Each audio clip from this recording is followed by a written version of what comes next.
Good afternoon. Let's go ahead and hop right into things. I hope everybody is having a great day. By watching or reading this, you're saying you understand the following. I am not a financial advisor, and this is not trading advice. This session is solely for educational purposes. There are significant financial risks associated with options trading, and I'm not liable for your wins or losses in the market if you decide to act on this information. All right, so let's jump right into options flow from Friday. On Friday, top call options flow went into Tesla, Lulu, Palantir, BMNR, and Google. On the short side, we had MSTR, UNH, Berkshire Hathaway, AVGO, and Gold. Make a note here. 1 second.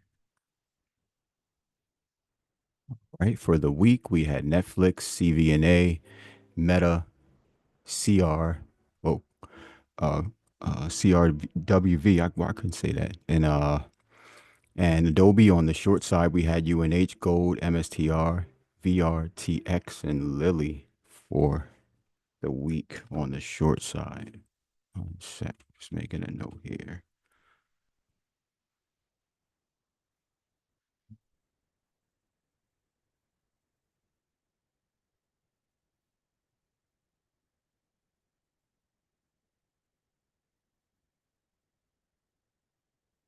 Okay, 1 second. Go.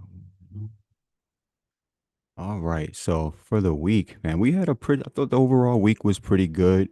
We had again, some companies missed earnings and pulled back.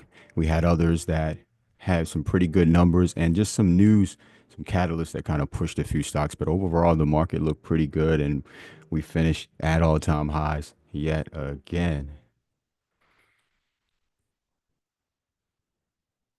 All right. Okay. So here are our profits for the year. Tables updated. So as of, well, from January 2nd through August the 8th, these are our profits. So for the year, total net profits, so that means when you subtract the losses from the wins, we are at a total of $47,232. And these are profits based off of just grabbing one option per trade alert. So some people grab more than that, but we're always going to do the totals based on the net profits of just grabbing one option. So if you just look at things, like I always tell everybody, you want to trade like a business. So this is the reason why we go through this data and just hit these numbers because, this is trading, options trading specifically is my full time and it's been my full time for a while. Options or just trading in general is risky. So, everybody tell you to go long term, and that is the best way to go. And I do invest long term as well. But, it's trading is a good way to make money quickly and you can make it consistently, but you have to control yourself and trade like a business. So look, our average weekly profit is $1,400 per week. I'm just going to round everything off. So like I say, I'm just going to give the numbers. For the month, our average monthly profit is $6,500 and the average profits per trade is about 200%.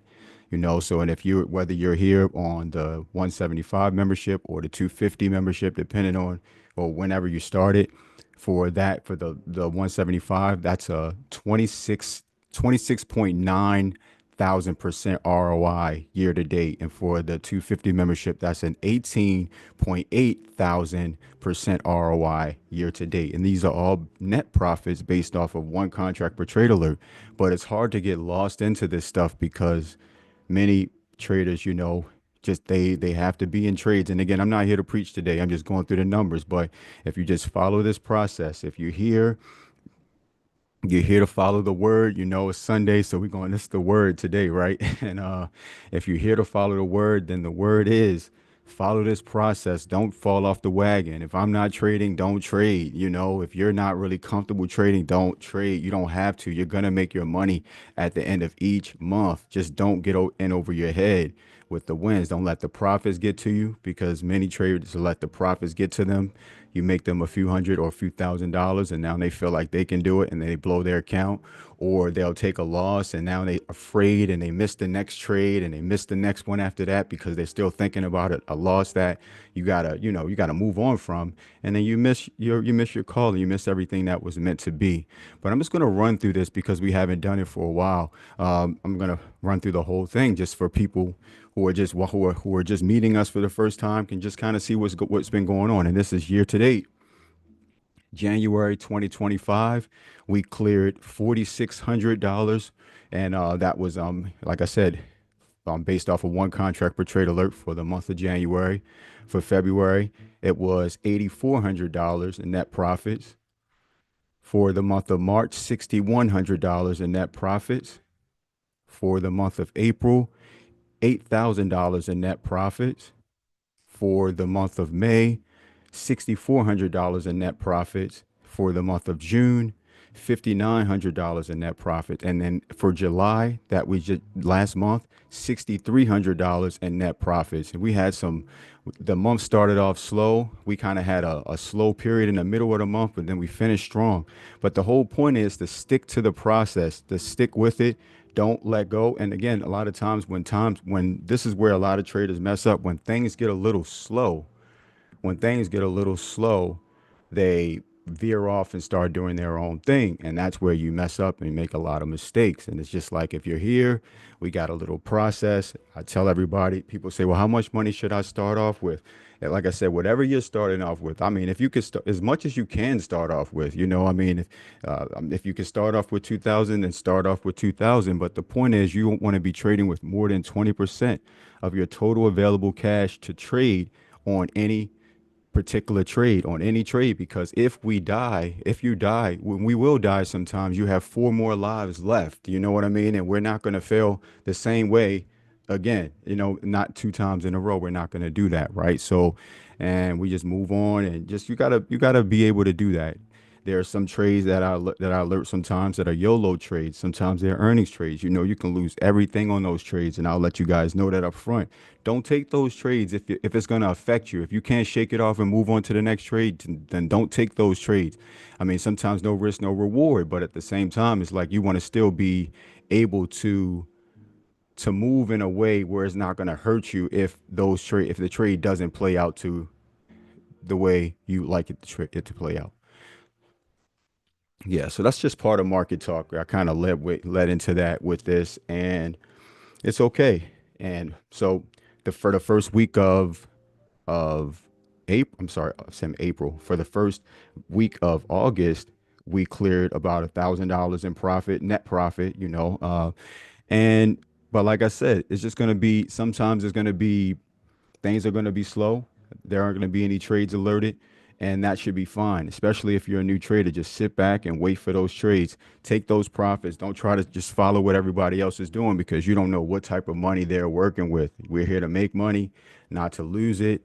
Here and we're going to finish the rest of the year strong. I tell y'all this at the end of every month or the beginning of every month, that we're going to look at what we did the last month. If you did not, if you didn't have that same type of month, or somewhere even close to that type of month, then let's go ahead and move on and see what we can do for the rest of the month, right? For moving on for the remainder of the year, right? So yeah.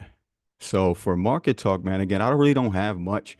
I'm just gonna like I said, everything I just said. And if you're new here, or you're thinking about coming to this community, all I'm gonna say is just follow the process, man. And I know we say that a lot, but just go to the start here and go through that information. Again, it's so much in there, but I think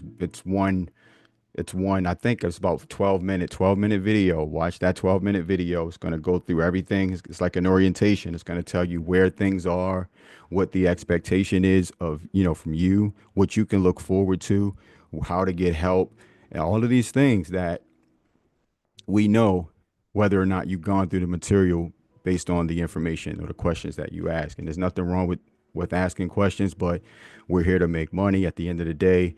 And everybody has a position that they're playing. You got to think, some people are here and they can help you, but It's like if I always tell you guys that if I got a $3 million trade that has to be executed in the next 60 seconds, I don't have time to really answer questions that I already documented. And it may come off a little short or curt or harsh, but you know, when you are in a trade or working on something that's important, you don't really have time to come up with a way to say it, especially when you already came up with it. So I always tell everybody to try to be considerate. That's a good word. Considerate of everybody else's time and what they could be working on. Don't just think about it like, you know what, damn, these people in here really making this money. I want that to be me too. Let me take the time and go through this and understand it. If I do have a question, let me paraphrase so they know that I actually read this or I watched this. Okay, well, I watched this and you said this, but what did you mean about this? I mean, then I'm gonna probably unpack it any more further because now I know that you are taking this process seriously and that the time that I chose to create content or to work on the documentation or orientation or onboarding materials for the team instead of spending that time with my family is actually being utilize. You know what I'm saying? So it's a lot of information in that, and I just want y'all to be successful. Like every month we have some people here.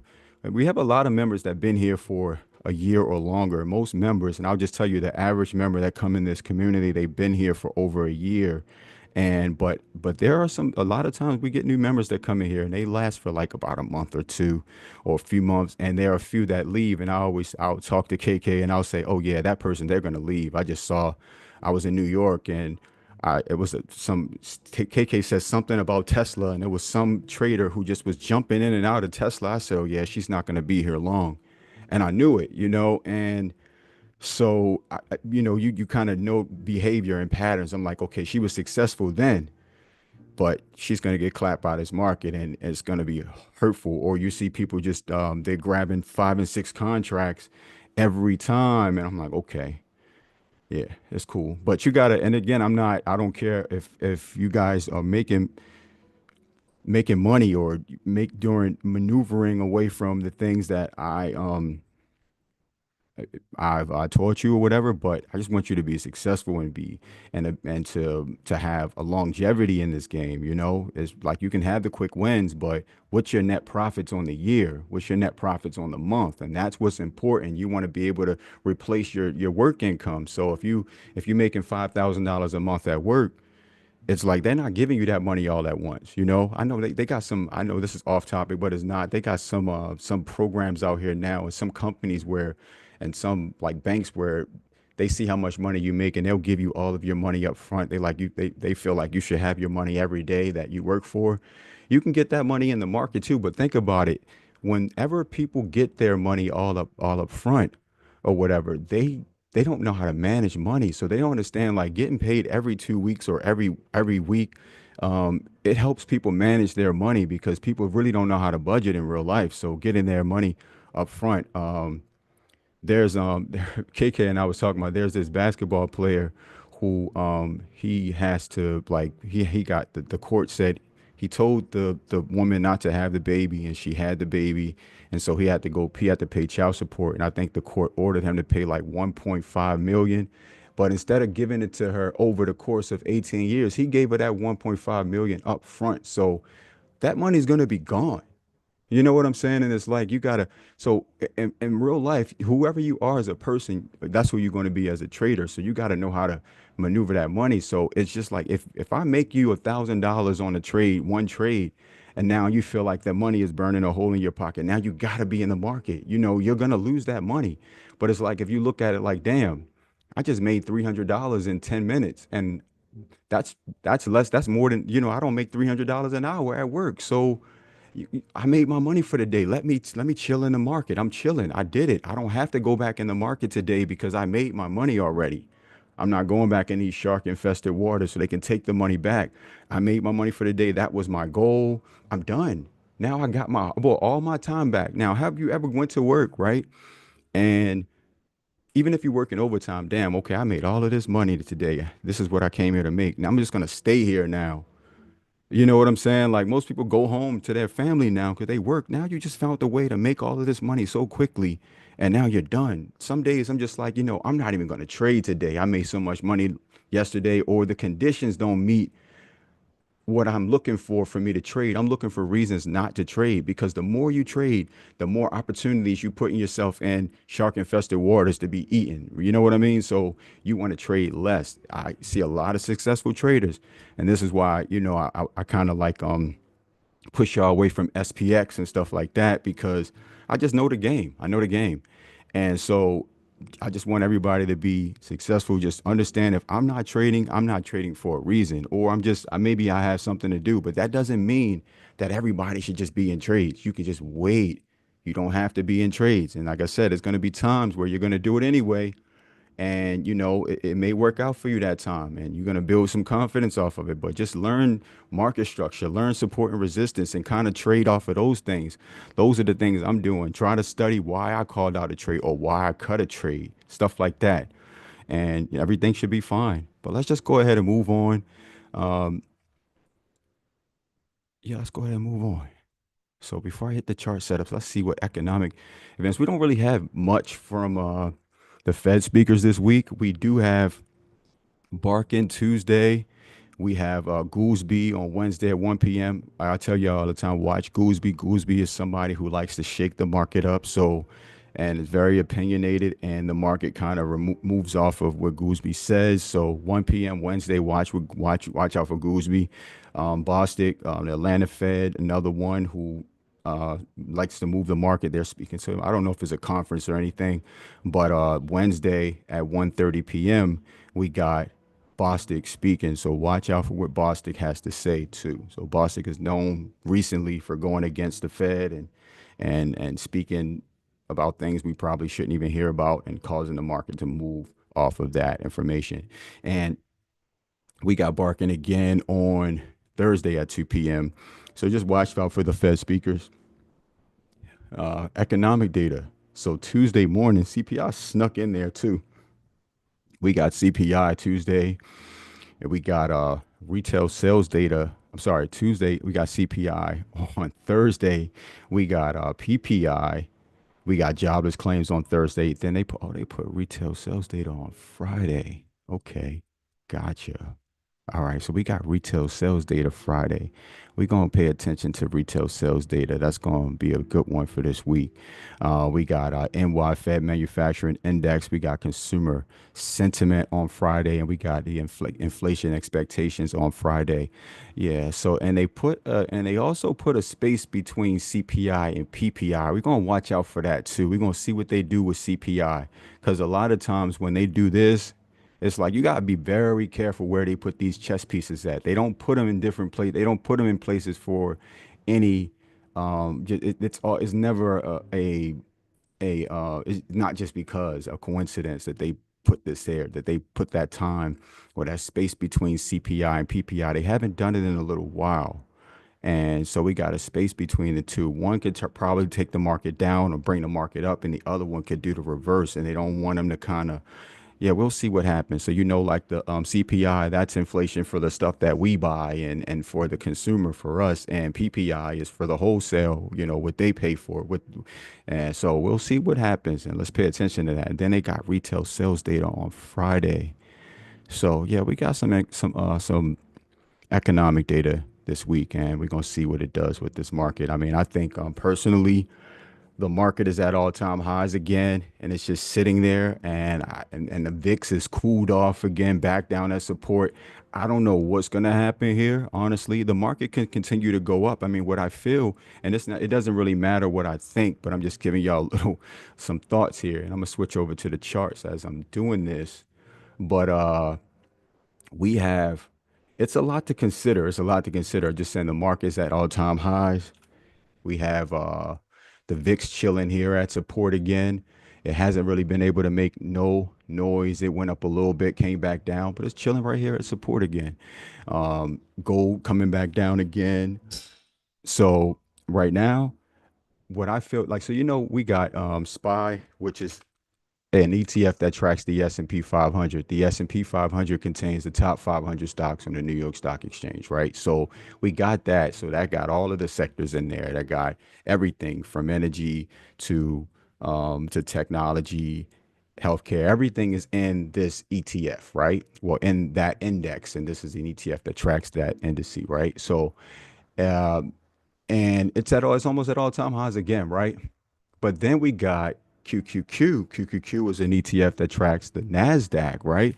And Nasdaq 100, the top, with all of the technology stocks, and we got some financial stocks in there as well.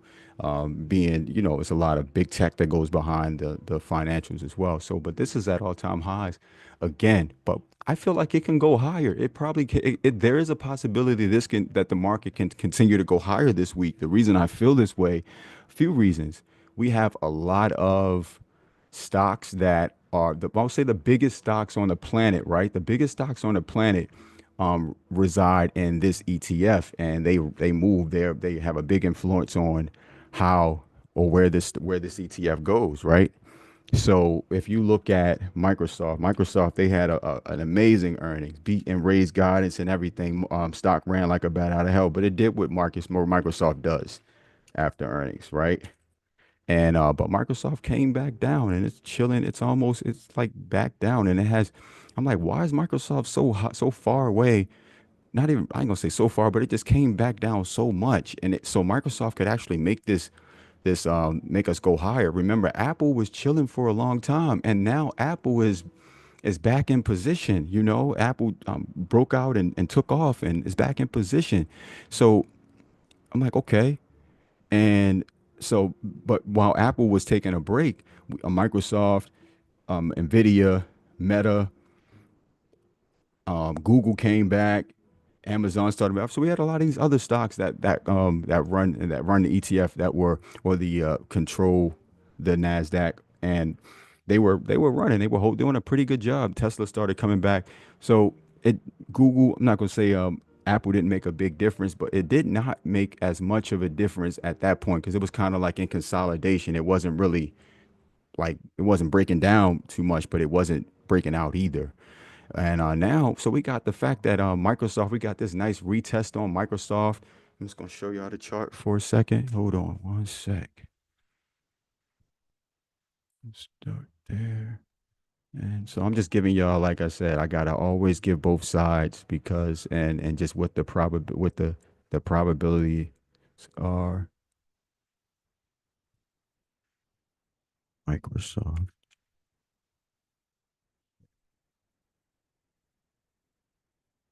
So this is Microsoft. Came right back down here after running up there, hitting these all-time highs. And we got the stock just chilling down up in here now, right?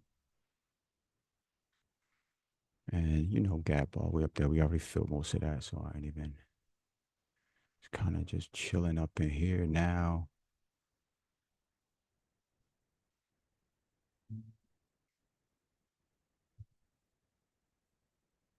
So like, okay, so what are we doing now, Microsoft? It finished inside. So we had an inside day, inside week. So we had an inside day, inside week. I mean, what's up with Microsoft, man? We gonna make some more. We're gonna make some noise this week. Is that what we're gonna do, Microsoft? I mean, and even if we don't make noise this week, in particular, which I believe we will. I just think it's time for Microsoft to make some noise now because why didn't it just continue to break down if that's what it was going to do? I think this is a nice retest area. The all-time highs broke out here for earnings, came back down, retest this. I mean, it could fill this gap if it wanted to, you know what I mean? But it finished inside. We got all of these 222 continuations right here. Twos are neutralizing, are directional candles, but it finished with a one. A one is a neutralizing candle, reset the move. So I'm waiting for, let's see what Microsoft has to do here. Microsoft can actually make a big move. And again, if Microsoft does and the others don't calm down, then the market is going to continue to go higher, right? That doesn't mean it's going to happen Monday. We do got CPI on Tuesday morning. We'll see what CPI brings to the table. But let's just look at Microsoft for a trade idea for now. So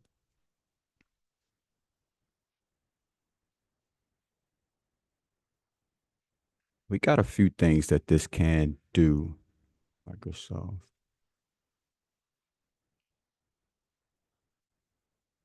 Mm, I just don't feel like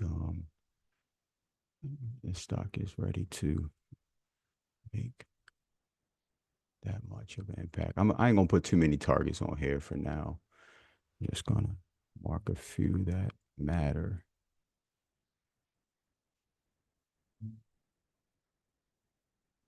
All right, cool. So look, so like I said, we inside. I like this retest that we got on Microsoft. If we're able to clear that 524.66, I'm looking for a move to now I said 524.66. Now Microsoft isn't one of those really, really big mover stocks. You know, Microsoft it moves, but it's not really one of those stocks that we're used to like making those big monumental moves like a Meta or even a Tesla, stuff like that, Microsoft, but it does make moves, especially when it's been in a consolidation for a while like it has right now. So this is one of them stocks where well any stock when it breaks down and but the average move or ATR for Microsoft is about $9 a day, right? So this could be pretty cool. Microsoft will I'll say over that 524.66. Look for my first target would be that 529.81, and then we can possibly go higher if we're able to get back north of 530. Go from there. But you see, so over there, then we got that 536.18.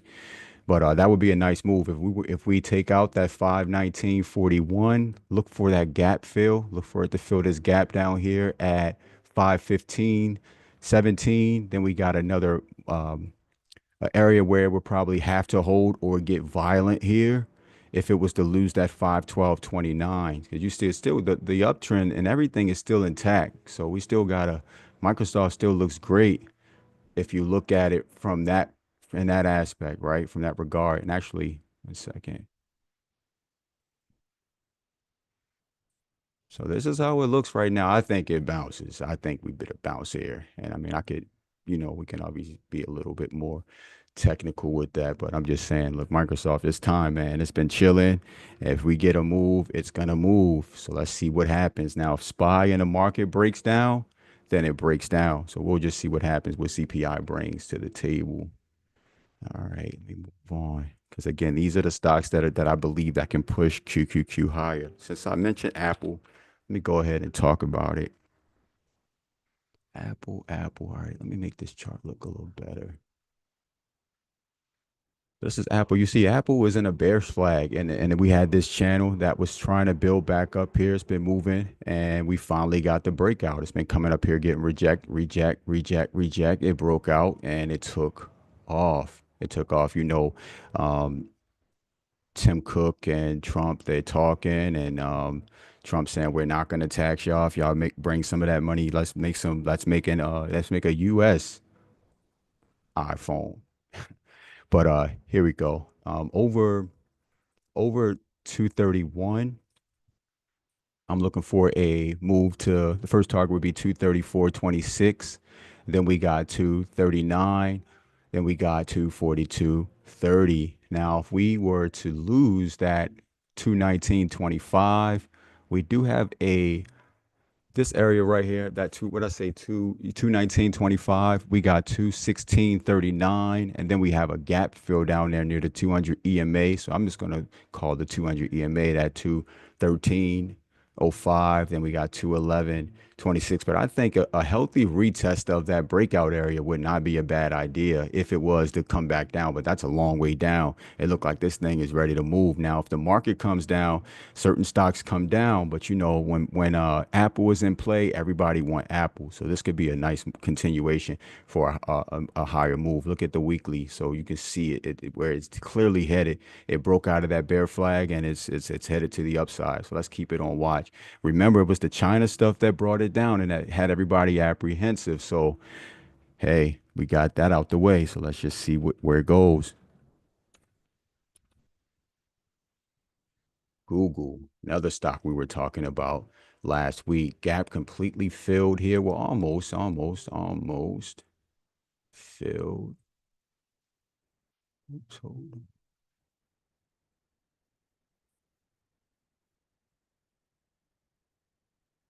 Came up here to the top and closed it just about. So it's looking for the all-time high again.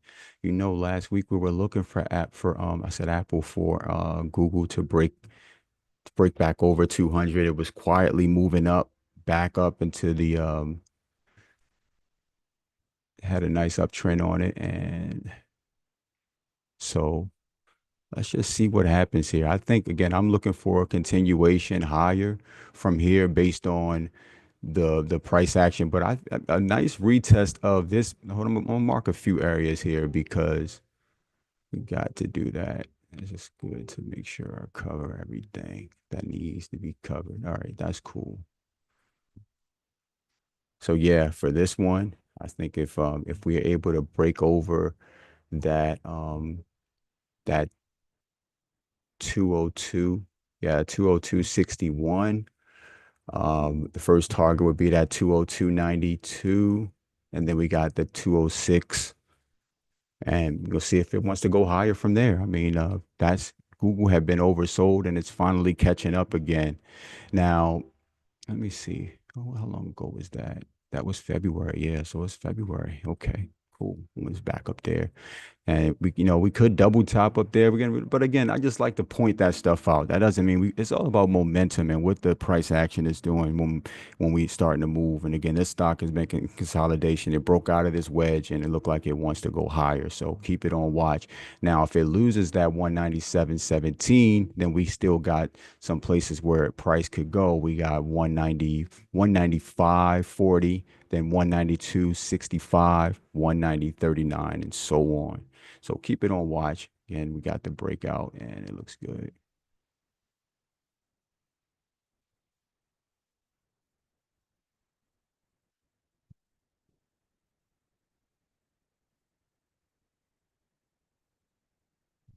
A meta, all right. Our meta weekly chart here, inside week. Nice pullback on that. I mean, I like the way Meta finished. I mean, Meta did not it we got a a nice retest of support here before it moved up and it held most of its gains on Friday. I think the stock looks pretty good. Now again, a lot of this stuff is contingent on what the market does too, right? But I like the way Meta looks right here, actually. So I'm just gonna mark up an area because that's what we do around here. And I like the stock. I like the stock all overall. I like the way we got that nice retest after earnings and the stock just pulled back and then took off again, showing a lot of resilience, and that the fact that people were really looking or ready to buy Meta, especially after with Mark Zuckerberg, everything that he was talking about during the call. So, we got to consider those things. And it came back into, remember, we had this structural break and the stock came back into it, right? So it died. This was, everything broke down here, but it gapped right back up into it. I'm just showing y'all this trend. I saw it. It broke, but I'm just showing y'all where it was, and it's just back on course for a continuation higher, right? So I would say over 769.90. Look for my first target would be that 776.57 and so on. We got if we were to lose that 758.58, our first target on this would be 754.39 and 748.27, and we in the gap fill and we could possibly go lower. So yeah, keep Meta on watch. Also, APP. All right, so APP. It's another stock that it been going through some things for a while. You see, we finally had got this breakout right here before the print.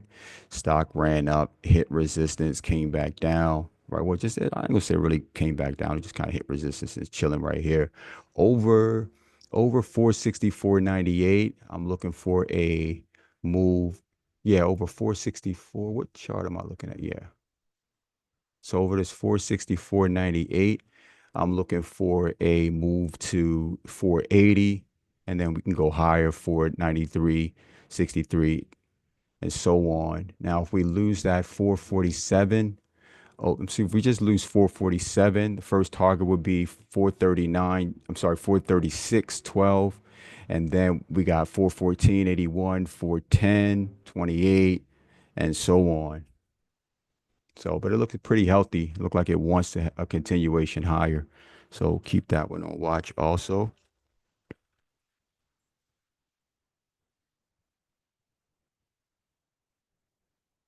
Lily. Man, so here's the let me zoom out a little bit so y'all can see what's going on here, man.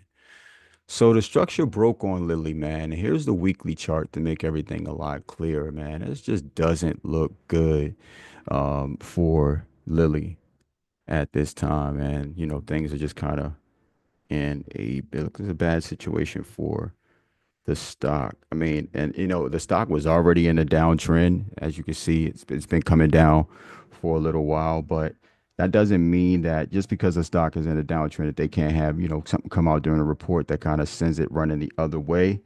That's not what happened with this print. They had those trials going out for that forgot the name of the drug. But yeah, but they had it was disappointing, and that's the main reason why the stock fell off a cliff. It did, and broke down, and the structure broke, and we closed with the breakdown. So this is a stock that, again, is so many ways that you can play this, but again, and at this time, you would think that because it's such it's run so much and it's been so good to whoever has it in their portfolio, right? That they would come in right now and say, let me go ahead and let me buy some Lily down here. It's down, but based on the print and the earnings, it's a possibility that it could continue to go lower, right? And so those be the things that you got to consider when or at this time, or is there should we wait to buy this? Is this something that we can wait to or is this something where we could go ahead and get this back into the portfolios right now? And and again, we're not the ones that make that determination. Or, I mean, we can if we're part of certain hedge funds or mutual funds, but I'm just saying a lot of times they're not really, when you see something like that, something that was supposed to, one of the reasons why they guided up in the first, why they had why the guide was supposed to be what it was, or stuff like that. That's you would expect those things to kind of come through the way that they thought, and it did not happen. So uncertainty caused people to sell, and that's what happened with Lilly. So, and it's still dropping for 2 days. Well, yeah, 3 days in a row, right? So yeah, so I'll say for this one, we just gonna keep an eye on this one. So I'll say over, yeah, over. Start with the downside under 623.78. My first target on this one would be 612.25.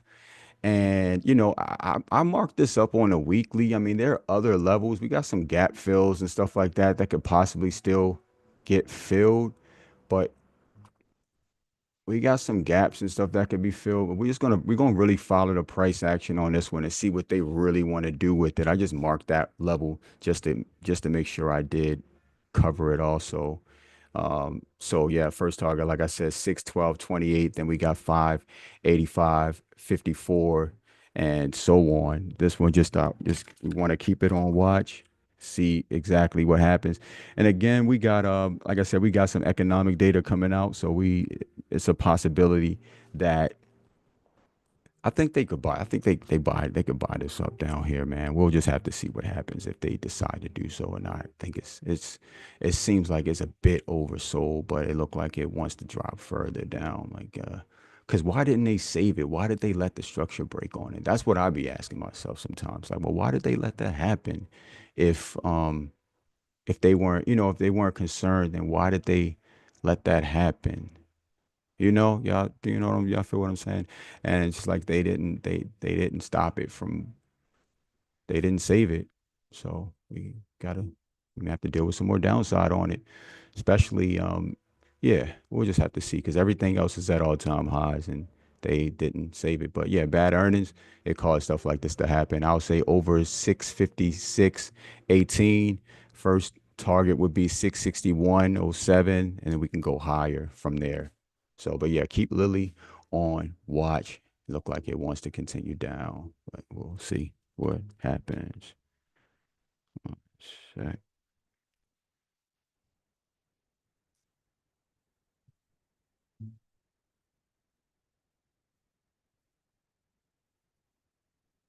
I think we hit this one while I'm in the sector. Go ahead and hit it now. Nice bearish flag forming right here on UNH. Now I'm just gonna mark up a few areas on this one. I kind of got it marked up, but I'm just gonna,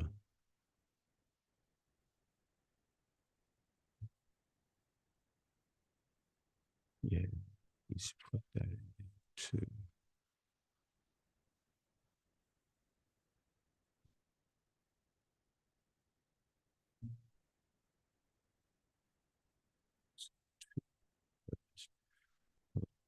truck there.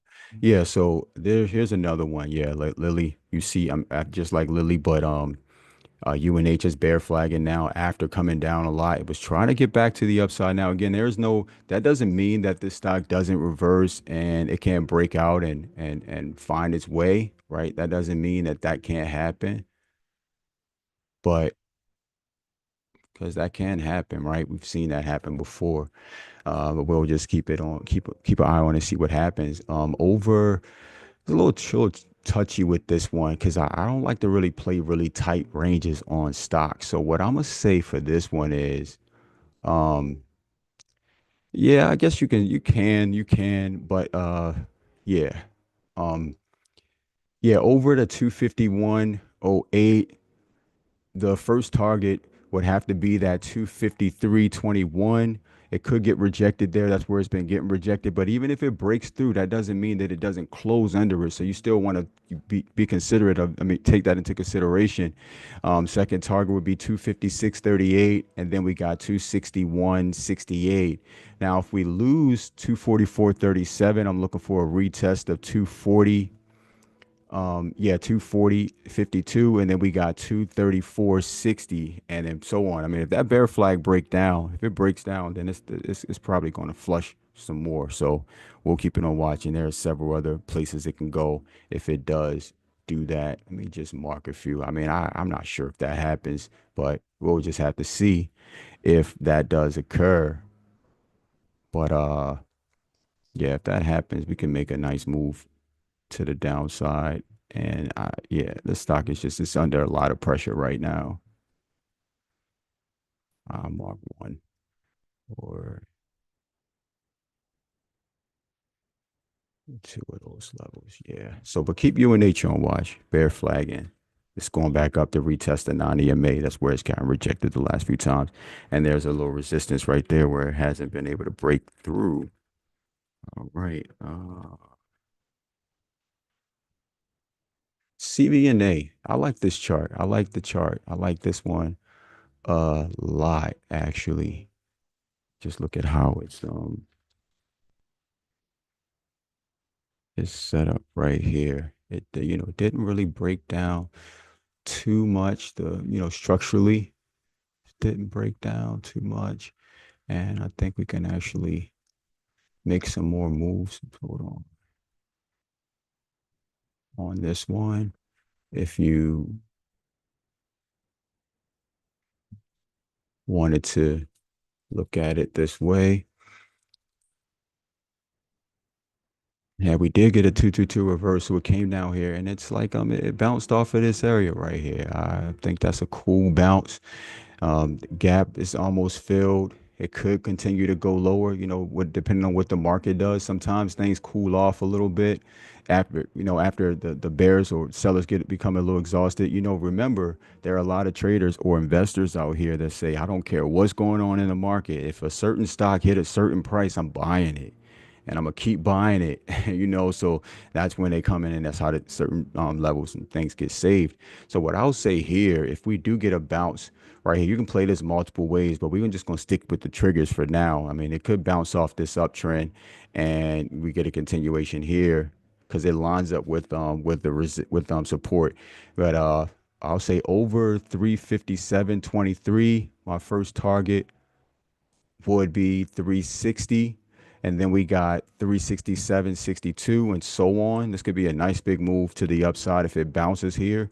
Now, if we lose it, we lose that 341.35. My first target would be three. Yeah, so we lose that 341.35. Yeah, I'm sorry, 341.35. We got 339.09. We got 334.97. We got 330.94. Now it should stop there. If it doesn't get saved there, then it's got a long way down to go, in my opinion. But I think they probably save it up here. It's the uptrend still intact. That's what it's about. Finish inside on a week, and yeah, looks good. I like this one right here. Either way, it looks good, right? Be here.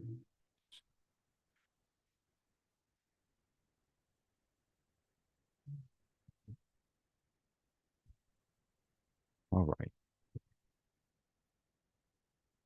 TTD. Shout out to TTD. This is where it is right now. What's next? What's next for TTD? Man, look, why? Hold on one second because I had levels marked up for TTD. And why aren't I seeing my levels? There they go. Okay, let me do it like this. Like that. My levels. TTD fell off a cliff, man, for the biggest 1 day drop in the stock's history. And now it's back down here at some levels. Let me go out to the weekly for a second. You see, so this could be a nice area to bounce. I would like a nice bounce right here off of a level like this. I mean, we'll have to see what happens because um, yeah, this is like a nice area where the stock could bounce. I mean, this would, for me, I would like to bounce here. If this looked like a great area to bounce off of on the weekly chart. We'll see what happens because it's a few levels we can hit if that does happen. Let me just mark this gap up here. Make sure I got it covered. All right, so I'll say if it does bounce, right? Um, uh, over 57. My first target would be 57.72 or whatever that gap fill is. Then we got 59.93, and then we're in the big gap fill. That's if they want to buy it up right here. It may not be oversold yet. I mean, the it wasn't a really good situation, and they didn't give us full year guide. They didn't give us the guidance for next year. That's the biggest problem. You miss on the bottom line. You don't give us they missed on the top line, my bad. And then you didn't give us a full year guide, and they got a new CFO starting next month. So it's like she came on there, gave the guidance and didn't give the full year guide, and then said, well, by the way, this is my last, I'm leaving, and you got a replacement that's coming who's been with just a whole lot of uncertainty right now. So it could continue to go lower. So if we lose 53.18, my next target on this would be 51.90, 49.86, and so on. So keep TTD on watch. Hey, look, I want to say this real quick. I don't know if he on here or not, but he'll watch this later. So AK-47, I already knew you were going to play TTD. I told KK, I said, watch AK-47 play TTD. I said, because I remember when he first came in the group in February that Definitely said it. I said, I bet you he played. He killed it too. So shout out to you, man. You did what needed to be done. I knew he was gonna play it. I knew it. I knew it. So yeah. But yeah, that was a pretty big trade. That was a pretty good trade. All right, and let me go ahead and Monday.com. Let's go ahead and cover this one. So Monday.com, they got earnings Monday morning. Well, so Monday.com got earnings Monday morning. And the thing is, like, they've beaten six quarters straight. They haven't had any there hasn't really been too much negative stuff that's come out of this one. Now, don't get me wrong. There are times where, stocks, they have a lot priced in, and if they don't come out and crush, then the stock could come down. But the stock came down. I thought the stock came down relatively well heading into the print. It's been coming down. Look at the weekly chart. It's been coming down for several weeks. It's been coming down for a while since the last print, right? And that doesn't mean that maybe somebody knows something. Why would they sell it off like this? An institutional candle, and then you came up here, retested this resistance, and then sold off again, right? So maybe they know something. I mean, this is an uptrend, and it could win. Maybe it wants to come down here and retest the bottom of the uptrend. Who knows, right? But we'll have to see. Like I said, they've beaten six straight in a row. The bar is high on it. And if right now what the estimates are for EPS, they're looking for $1.11 and on revenues of 293 million. The revenue guidance estimates for this one is between a range of 292 to 294 million, and the full year guide on this one, they're looking for 1.22 billion to 122.6 billion, and that would be an up 25% year over year. So we just have to keep an eye on it because it finished right there at a key level right now on the weekly chart. So we'll see if are they going to save it and give us a nice move to the upside, or is it going to break? Are they going to miss? I think even though the stock has performed well and it sold off some, I mean, maybe it hasn't sold off enough. I mean, it has been running up a lot. Only the print knows, only the guide knows. So we will find out tomorrow. But the thing is, so whatever happens tomorrow with this one, I'm gonna warn y'all in advance about this one. Well, I mean, I can't necessarily warn, but they have crazy spreads. So this is why, like, I very seldom even alert trades like this because, and it's you may get a tight spread right away, but one small pullback or retest, and then the spreads they've been the market maker's been doing a lot of weird stuff to the spreads lately. But then, like I said, but on they're traditionally the spreads on certain strikes and stuff like that, or just stocks in general, are contingent on the volume. If it's a lot of volume going in there, then a lot of times the spreads are tighter. But just because there's a lot of volume going in something, sometimes there's still a crazy spread, like $100 spread, $150 spread. Meaning, so if you jumped into a strike, right, and it cost $500 to get in, and you say, you know what, I don't like the way this look, I'm jumping right out. It's $100 spread. They only gonna give you $400. You know what I'm saying? Now, sometimes platforms like Robinhood will give you the mid price. So if there's if there's $100 spread and it's 400 on the bid and the ask is 500, you can put the 450 in, but a lot of times they only fill those if it's going to benefit them. If they feel like okay, but it's gonna go back up, and if they scared, let me go ahead and get them out of this. But I like when I want to get out of something, like if I tell y'all on either side, if a stock is running and I want to get in it really badly, and the ask price is 500, I'm gonna put a little over the ask because I'm gonna get filled right away. If I want to get out of something that's coming down, or I just want to take profit, and I mean, and with the crazy spreads, it's a little different. But think about it: if I paid $200 to get into something, right, and there's $100 spread, and now it's up to $1,000 contract, and so I paid 200 to get in it, but there's $100 spread. I'm not trying to milk that. I'm gonna go ahead and take that $900 profit. You get what I'm saying? I'm gonna take that or whatever that $700 profit. I'm gonna jump out of there. I'm not worried about the $100 spread. So, if it was 200 to get in and it was $100 on the bid, meaning so now that it's up to 1,000, that means if the bid is 900, I'm gonna go ahead and put that 900 in there and get filled right away so I can take profit. You know what I'm saying? So. And that's why a lot of times when we're in an earnings play or just a trade where we swung and then people want to chase it afterwards, I'm like, you're jumping into something that I'm telling you, the spreads is wide on, but we're up substantially on this. I don't mind paying the spread price to get out of this. You get what I'm saying? And so a lot of times we don't. That's why I try not to put too much into those. But this is one of those ones where the spreads can get really crazy. And I'm gonna tell you, the IV is it's very unforgiving also on this stock. So it can be a lot. And then the Vega jumps around a lot on this too. And the Vega going to dictate a lot of where price can actually, I mean, how much the premium is going to be on those contracts. And what I noticed a lot, I ain't gonna go too deep into this, but I'm just gonna just trying to give y'all as much as I can give y'all about it.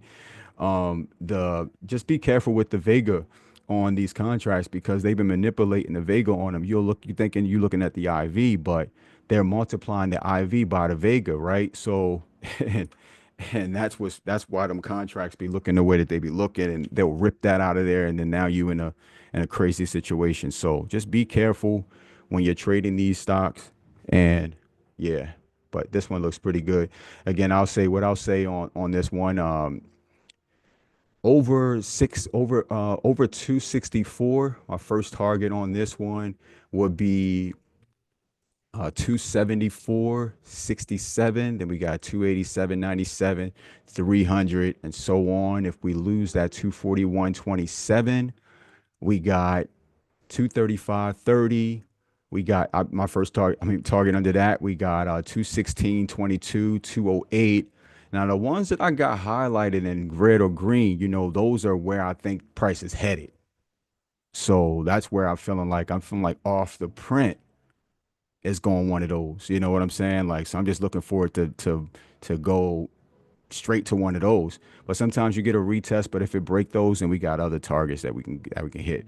Now, if this structure breaks, then it's over. It's over. Now, we'll just have to see what happens. I have no idea. I just I'm ready to see what happens. I mean, if they beat and guide and it's substantial, then we get a nice move. And I love a stock that I would love for this company to beat and raise guidance because I like how it pulled back. That pulled back was substantial. I'm gonna throw this bonus one in there because I just can't sit back and let it be sitting here like a Loch Ness monster with this bullish flag at all-time highs, and I not talk about one of my favorite stocks that's finished inside on a week and an inside day. I like a nice inside week and inside day on Goldman Sachs. You know what I'm saying? So if anybody know me, y'all know how we do around here with Goldman Sachs, and we can play this one. So I don't talk about it as often. I mean, last few times y'all left it hanging and and it did what it needed to do. But I'm gonna just tell y'all like this one again, just watch out for this one. Watch this for a second. Let me just talk about it for a sec. I got a few levels here, but I'm just gonna put a few more than we could be on our way.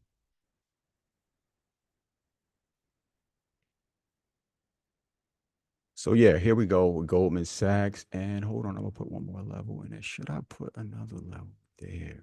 Should I put another? Yeah, I'm gonna put another level there. I think I should. No, I don't think so because realistically, now I'm gonna put a level there. Why would I? I'm gonna put a level there because I should get clapped. Yeah, so here we go. I like double inside on this one. So I'll say over 228. First target on this would be 232.73. And then we got the all-time high right there. And for the downside, if we lose that that 718.65, first target would be 1582. Then we got 710, 30, and so on. But keep this one on watch. I mean, Goldman Sachs be sneaking on you. So a sleeper, but keep it on watch because it really can make some solid moves. And yeah, but that's all I have for now. We finished under 3 p.m. And thank y'all for taking the time to hop on, and let's have a great week. Cheers. Thank you. Thank you. Thank you.